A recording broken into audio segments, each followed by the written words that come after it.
No ano de 2000, eu reencontrei a Alexandra. A Alexandra, minha esposa hoje, eu conheci ela em 94, quando ela ainda tinha 15 anos. Fui tocar na cidade dela e ela já dava aula de inglês nessa época, então ela foi contratada para ser intérprete do Ramones, que era a banda principal daquele show. E a gente estava abrindo o show para o Ramones, ela era intérprete dos caras. Eu conheci ela ali nos bastidores, me apaixonei por ela, mas a gente só conversou, trocou ideia e deu um beijinho no final, na hora de despedir. Eu fiquei completamente apaixonado por ela. O tempo passou, a gente se encontrava de vez em quando, aqui e ali, eu vi a Ali crescendo. E quando chegou o ano de 2000, a gente se reencontrou e o nosso amor, a gente grudou e ela foi morar comigo em São Paulo. Enfim, a Ali, nessa época, ela estava tão drogada quanto eu. E a gente se amava, mas a gente não sabia nem se cuidar, quanto menos cuidar um do outro, né? É impossível. E, enfim, em poucos meses, aquele sonho que a gente tinha de estar junto, de viver junto, ele foi virando um pesadelo. Nosso relacionamento começou a ir por água abaixo. E justo naquela época, eu comecei a manifestar sinais de enfermidade no meu corpo. E foi uma coisa que até esses dias eu parei para pensar. Naquele tempo, sabe aquela lei de Murphy que a galera fala? Que aquilo que pode dar errado, vai dar errado? Na minha vida era assim, cara. Era tipo assim, justo aquele dia que você esqueceu a carteira de motorista em casa, é o dia que a polícia te para na blitz. Sabe, tipo assim, isso acontecia comigo direto. E esses dias eu estava agradecendo a Deus, porque hoje parece que a coisa virou. Parece que hoje em dia tudo que pode dar certo, dá certo.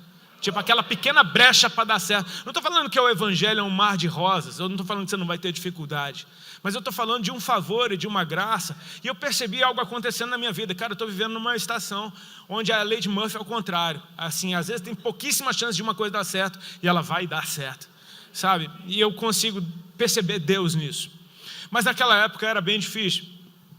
E então o nosso relacionamento indo por água abaixo, eu comecei a manifestar sinais de enfermidade. Que sinais eram esses? Cara, eu comecei a perder muito peso, muito rápido e na cara de todo mundo. Todo mundo percebia que eu estava muito magro.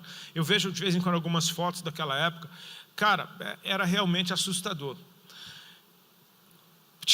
Além dessa perda de peso, começaram a aparecer caroços no meu corpo.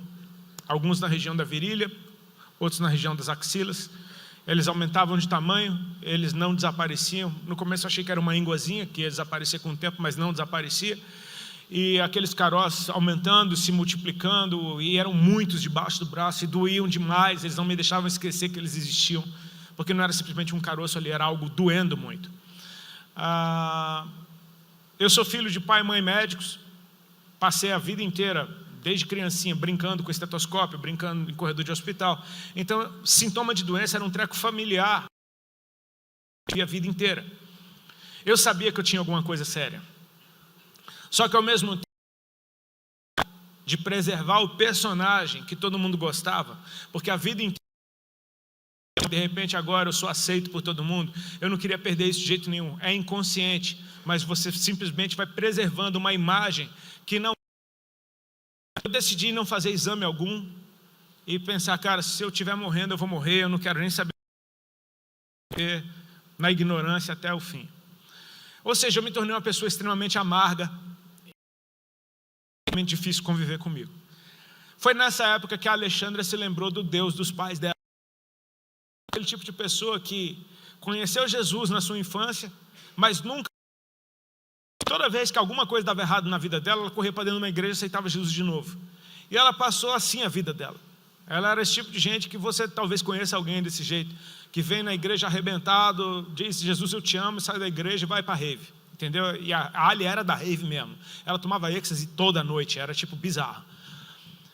Ela decide buscar Jesus porque realmente as coisas estavam dando errado no nosso relacionamento. Só que dessa vez Jesus ativou ela de um jeito diferente. Talvez por causa da maturidade, não sei, mas era o tempo do Senhor. E a Alexandra então entrou em contato com uma pastora que deu o telefone de outra, que deu o telefone de um grupo de oração, e essas irmãs foram fazer reuniões de oração dentro da nossa casa. A Alexandra um dia chegou com a notícia dizendo, vai vir aquelas irmãs com quem eu estou orando, elas vão vir aqui orar. E eu não gostava de crente, não gostava de Bíblia, de igreja, não gostava de nada disso, evangélico, para mim, pior raça que existia. E aí eu falei, cara, eu não vou ficar perto desse povo, eu vou sair de casa quando tiver essa reunião. Então eu saí, era toda segunda-feira à tarde. Elas vieram na primeira, vieram na segunda, vieram na terceira, eu consegui fugir de boa. Na quarta eu esqueci que elas iam, e aí eu fiquei, e eu não tive para onde fugir. E eram umas 4, 5 irmãs daquela, e elas eram a cara das minhas tias e minha avó lá no Nordeste, tipo assim, a mesma roupinha, a mesma carinha, super educadinhas. Chegaram, sentaram, dei uma água para elas, eu tratei com educação, porque é o mínimo que eu faço. E elas falaram, então vamos louvar um hino. E eu nunca tinha ouvido essa expressão, louvar um hino. Então elas sacaram os livrinhos das bolsas, falaram, é o 122. Os hinos tinham números. E começaram a cantar. E as irmãs não eram afinadas, irmão. Não eram afinadas, não eram. Cada uma cantava num tom. Os hinos da harpa são enormes. E elas cantaram os 4. Então assim, por que eu estou falando isso? Não é só para você rir, não. Em primeiro lugar é verdade. Em segundo o louvor não era o forte. Amém? O louvor não era o forte. Ficou claro que o louvor não era o forte delas. Cantaram aqueles hinos, daqui a pouco elas falaram, vamos ler a palavra, vamos abrir a palavra. E uma delas pegou a Bíblia e abriu na passagem da cura do cego de Jericó. Eu me lembro até hoje, foi a primeira passagem que me pregaram para mim. Pregaram numas, ela só leu o texto. E eu percebi que ela leu com dificuldade. Tipo, eu percebi que ela talvez não tivesse tido acesso a estudos. Então ela só leu a palavra e fechou. Ou seja, a pregação também não era o forte. Amém? Não era o forte. Até que elas falaram, vamos orar. E aí chegaram a mesa para o lado e começaram a orar. E bastou uma começar a orar. Ela deu uma sapateada no chão, que todas as outras começaram a gritar e correr pela casa. E orando em línguas estranhas, e correndo, e marchando, e guerreando. Eu fiquei com muito medo naquela hora, porque eu nunca tinha visto uma reunião pentecostal, e aquela era extrema. E aí você pode então entender, o forte delas era a oração. Amém? Era um povo que ora mesmo. Essa era a arma poderosa que elas tinham. E no meio daquela correria delas, eu estava encostado na parede, morrendo de medo. Uma delas veio na minha direção e falou, o irmão já aceitou Jesus. A voz dela estava assim, o irmão já aceitou Jesus.